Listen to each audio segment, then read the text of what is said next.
పక్కనే వస్తుంది.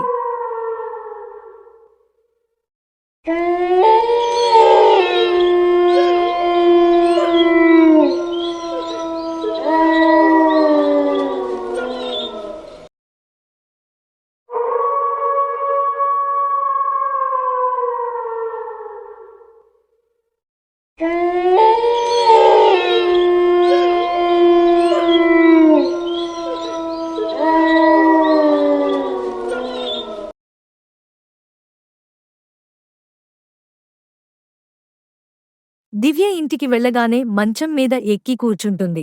అప్పుడు రాము రాధతో ఇలా అంటాడు. దివ్య మర్రి చెట్టు దగ్గర కళ్ళు తిరిగి పడిపోయింది. అప్పుడు దివ్య తన గదిలోకి వెళ్తుంది.